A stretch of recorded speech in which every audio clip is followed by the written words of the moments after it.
2010 সালের পর যারা ইসলামী ছাত্র শিবিরে এসেছেন তাদের কাছে তিনি সাহসের মিনার, অনুপ্রেরণার আধার। শামসুল আলম গোলাপ। টাঙ্গাইলের ভুয়াপুর নামটা মাথায় আসলে অনেকের মাথায় গোলাপের নামটাও চলে আসে।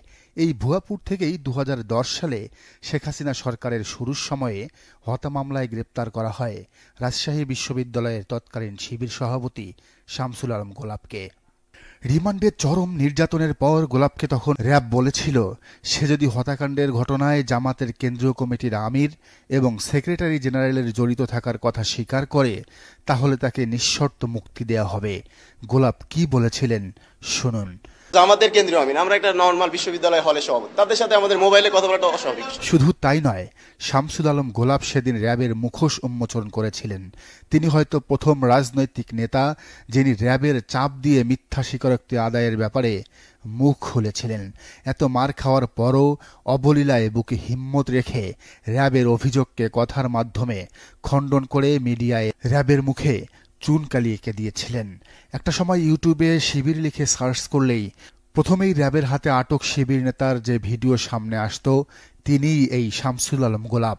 সেই হাতকড়া পরা একটা খয়েরি কালো শার্টের তাগড়া জওয়ান যেন নির্ভীক সৈন্যের মতো মঞ্চে উঠে নির্ভয়ে অবলীলায় শোনালেন সত্যের বাণী।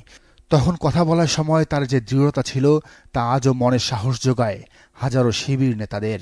ইসলামী ছাত্র শিবিরের সাহসের প্রতীক্ষাত শামসুল আলম গোলাপ হঠাৎ করে আলোচনায় এসেছেন সম্প্রতি ডক্টরেট ডিগ্রি অর্জন করায়। 2010 সালের সেই মিথ্যা সাজানো ঘটনা শেষমেশ প্রমাণ করতে না পারায় শেখ হাসিনা তাকে মুক্তি দিতে বাধ্য হয়। এরপর গোলাপ নিষ্ঠুর নির্যাতন এবং দীর্ঘ কারাবাসের যন্ত্রণাকে পেছনে ফেলে দৃঢ়তা ও অধ্যবসায় নিয়ে বিদেশে পাড়িয়ে জমিয়েছিলেন উচ্চশিক্ষা নিতে। ইন্টারন্যাশনাল ইসলামিক ইউনিভার্সিটি মালয়েশিয়া বা IIUM থেকে পলিটিক্যাল সায়েন্সে পিএইচডি ডিগ্রি অর্জন করেছেন রাজশাহীর সন্তান মোহাম্মদ শামসুল আলম গোলাপ। গোলাপ এখন লন্ডনে অবস্থান করছেন। সামাজিক যোগাযোগ মাধ্যমে গোলাপ ভক্তদের দাবি, সময়ের সাহসী এই সন্তানকে দেশে এনে জাতীয় রাজনীতিতে যুক্ত করুক জামায়াতে ইসলামী। অর্জিত শ্রম মেধাকে কাজে লাগিয়ে দেশের সামগ্রিক উন্নয়নে আত্মনিয়োগ করুন গোলাপ। গোলাপের পাপড়িতে সুশোভিত হোক নষ্ট রাজনীতি।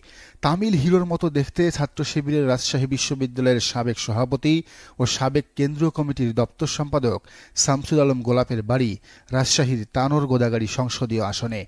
এই আসনে এবার জামায়াতের মনোনয়ন পেয়েছেন নায়েবে আমির অধ্যাপক মুজিবুর রহমান। অনেকেই বলছেন, গোলাপকে দেশে ফিরিয়ে মূলধারার রাজনীতিতে যুক্ত করতে পারলে জামাত পাবে একজন সত্যিকারের রত্ন। দর্শক, আপনি কি মনে করেন? গোলাপের কি দেশে এসে রাজনীতি করা উচিত নাকি উচিত নয়? জানান কমেন্টের ঘরে। আর রাজনীতির এমন তথ্য বিশ্লেষণ পেতে চ্যানেলটি অবশ্যই সাবস্ক্রাইব করে বেল আইকনটি বাজিয়ে রাখুন।